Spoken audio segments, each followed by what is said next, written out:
Салют, друзья! Меня зовут Макс Юн, и вы на канале, где мы говорим об АСБ. Как вы думаете, за что сражаются бойцы? За медали и кубки? За крепость командного духа? За честь команды или страны?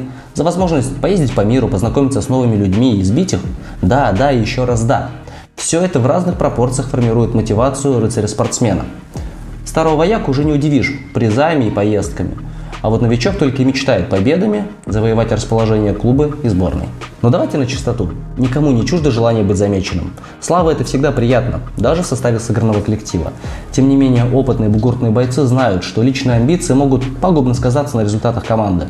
Команда должна быть единым механизмом, слаженным организмом, если хотите. А вот в погоне за фрагами можно упустить нечто важное и подвести товарищей. Однако нередки случаи, когда выступление целой команды зависит от одного человека. Это его звездный час, возможность для бойца полностью раскрыться и показать все свои сильные стороны. И чем выше уровень мероприятия или номер боя в сетке, тем больше груз ответственности ложится на его плечи. На него нацелено в этот момент все внимание зрителей, все чаяния болельщиков. На него смотрит страна, друзья, близкие. И, возможно, однажды этот подвиг в записи увидит какой-нибудь блогер и включит свою подборку под названием «Один в поле воин». И, кстати, вот она. Сразу оговорюсь, это не какой-нибудь топ. Невозможно так просто взять и отранжировать те чудеса, на которые способны бойцы в доспехах, осознающие, что сейчас от них зависит все. Тем не менее, именно в этих ситуациях раскрывается то, за что мы так сильно любим АСБ. Это командный вид единоборств, что само по себе уникально, где достаточно крепко сваренный, хорошо замотивированный, а главное, хорошо одоспешенный боец имеет все шансы не только выстоять под градом ударов противника, который его численно превосходит, но и переломить ход сражения. Ну а в крайнем случае войти в историю, так как это сделал Адриан Рассел. Дело было давно, почти 10 лет назад, на одном из первых чемпионатов мира. Тем не менее, ролик, где этот крепкий чернокожий рыцарь выдерживает град ударов русских алебард, до сих пор очень популярен. Он вышел в бой в доспехах, еще не знавших таких мощных ударов, которые бывают только в Восточной Европе. Но он в буквальном смысле отстоял часть страны и остался на ногах последним, когда все его товарищи в звездно-полосатых котах уже пали. Да, друзья, АСБ — это спорт, где все не так, как в кино, если вы понимаете, о чем я. После боя Адриан сказал, что он первый чернокожий в этом спорте, поэтому он не упал бы, даже если бы мы его убили. БЛМ здорового человека. Следующий ролик 2018 года с участием тезки нашего первого героя. На экране Адриан Бидо, боец французской сборной, который исполняет что-то невероятное в ключевом бою номинации 21-21 против англичан. Тут ситуация несколько другая. Бидо не единственно остался на ногах, ведь его команда достаточно сильна, чтобы до последнего сохранять интригу, даже в бою против очень сильных соперников. Тем не менее, посмотрите, какой КПД способен выдавать всего лишь один боец в затяжном бою, не снижая динамики. Этот парень в лазурной коте с лилиями способен мгновенно оказаться в тылу чужого строя и дезориентировать соперников. Не зря его называют французским ниндзей. В этом конкретном бою Англия победила. Но что бы они делали, если бы на той стороне сражалось больше таких талантливых бойцов? Теперь ожидаемо переключимся на российские мероприятия.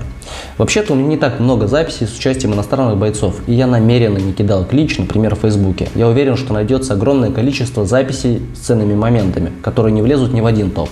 Здесь конкретно то, что я смог вспомнить с небольшой помощью. Сколько подвигов прошло мимо этой подборки.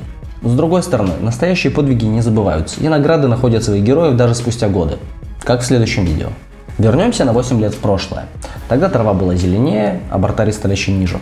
Тогда только начинала свой триумфальный путь российская сборная, и коты бойцов, составляющих ее костяк, еще не окрасились в известные цвета. Мы видим, как высокий рыцарь в европейских доспехах Евгений Гладков стойко отражает натиск двух питерских варваров, одетых в степные доспехи. Чувствуя свое бессилие, они не очень-то выбирают сектора для атак. Бьют по пятой точке, оставляют вмятины на доспехах Евгения и нещадно склоняют уставшего бойца, повисая на нем. Но он не сдается, у него даже мысли такой нет, как у любого бойца, заслужившего право носить красно-желтую коту. Я был там, и те минуты противостояния казались вечностью, даже за бортом. Что уж говорить о том, как это ощущается в ристалище. Возможно, именно это неизгладимое впечатление привело к тому, что те, кого вы сейчас видите на экране, включая меня, сражаются в цветах клуба Берн. Так закалялась сталь и ковалось золото нашей сборной, ведь каждый ее боец способен на такие подвиги. Тем не менее, любая череда побед рано или поздно обрывается. Скажу честно, мы с большой неохотой вспоминаем битву наций 2017 года и финал королевской номинации 21-21. Но это видео обязано быть здесь. Наша сборная тогда уступила лидерство Украине. И хоть вкус победы парней был подпорчен ошибкой в подсчетах бойцов перед сходом, бойцов в сине-желтых котах было на одного больше, тем не менее, при разборе полетов наши командиры единодушно сошлись на том, что это бы ничего не изменило, и факт остается фактом.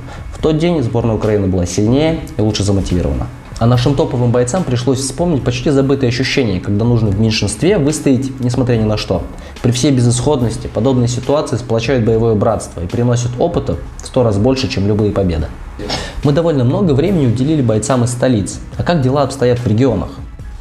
Давайте рассмотрим пару записей, где ребята, еще не будучи на слуху и не испытывая груза ответственности, который есть у именитых чемпионов, буквально зубами держатся за честь своей команды. Также 17-й год. Битва на Неве.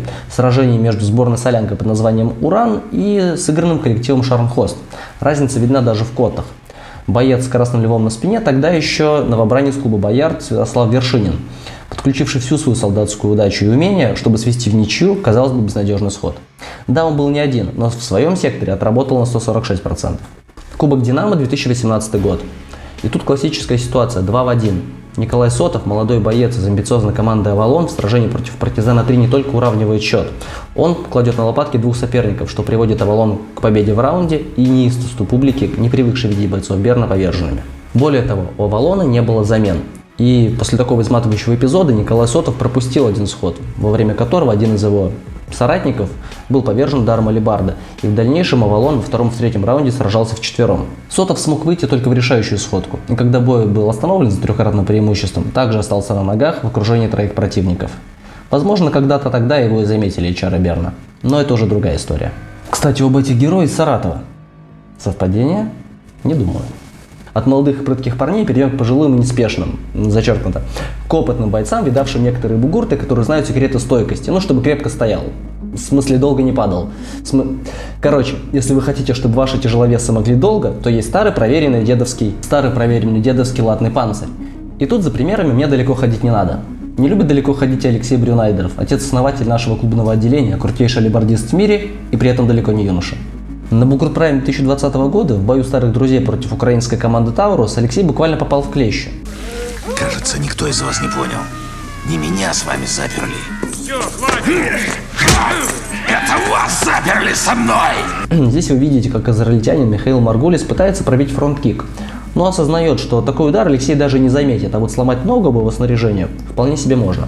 То, что происходит дальше, неторопливая беседа, которую традиционно заводит хитрый хан со своими соперниками, озарение Маргулиса, который пытается найти брешь в питерском броненосце, все это отдельный вид искусства, достойный образец бугуртного ренессанса. Тут, конечно, много можно говорить про тактическую грамотность в плане выбора доспехов, но и умалять личные качества Алексея Найдерова не стоит. Ну и я не буду. Всем ребятам пример. Но раз уж мы невзначай пересекли границу, то покажу еще несколько эпизодов с битв наций. 2018 год, Санта-Севера, бои 5 на 5. Именно тут был снят один из самых популярных в интернете роликов под названием «Стойкий украинец». Кстати, обратите внимание на то, как вырос уровень американской сборной со времен первого ролика в этой подборке. Сход в итоге остался за американцами, но важнее всплеск интереса к нашему спорту, хотя бы за счет 300 тысяч просмотров этого ролика на ютубе. За это стоит посражаться. Бонусом покажу запись юбилейной битвы наций и ее главного события 150 на 150. Этот парень мог бы попасть на обложку нашего ролика в качестве иллюстрации. А он попадет? Ну, в целом, если фотку найду, попадет. Не найду, не попадет. Ну ладно. Алексею Маркелу выпала честь стоять со знаменем хоругви, символикой нашей сборной. Это тяжеленная конструкция из огромных деревянных брусков, с которой полагается просто гордо стоять. Тем не менее, храброе сердце предводителя клуба «Русская земля» повело его прямо на соперника, на зазевавшегося соперника, который не пойми как оказался в тылу нашей команды. А как он там вообще оказался, кстати? Это же вроде как моя работа. Вот так. Держать тяжеленное знамя одной рукой, а другой во что бы ты ни стало, стараясь не свергнуть соперника, ступившего на твою территорию, добывается слава. Ну и напоследок. Я уже говорил, эта подборка не топ. Это просто череда примеров. Забудьте. Первое место в моем личном чарте занимает следующий эпизод. Пускай он несколько нетипичен для выбранной темы. Кубок «Динамо» 2016 года, четвертьфинал. Здесь встретились сильнейшие команды России. Западная башня из Калининграда и Медвежья 5 из Нижнего Новгорода. Когда мастерство команд примерно равно, все проявляется в таких вот моментах.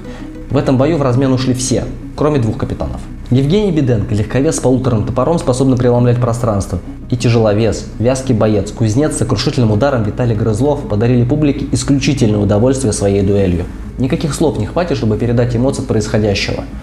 Нужно смотреть. Спойлер, Медвежья 5 победила, но все мы помним именно вот эту секунду.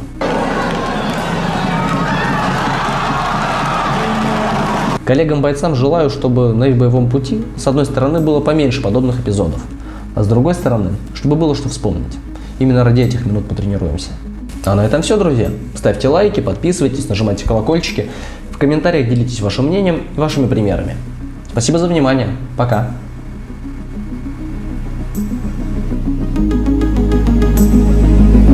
Однако нередки случаи, когда выступление целой команды зависит от одного человека. От одного человека. Что это за херня вылезла у меня такая? От одного человека. Давайте узнаем, что это за человек. Наши бойцы на перегонки шли фотографироваться и засвидетельствовать свое... Я был там. Угу. А что он там делал вообще? Куда мы смотрели, а? Так ты ж, скорее всего, в заградотряде был. Ну, типа, вопрос? Что он так делал? Почему чувак со знаменем был быстрее? Да, нормально.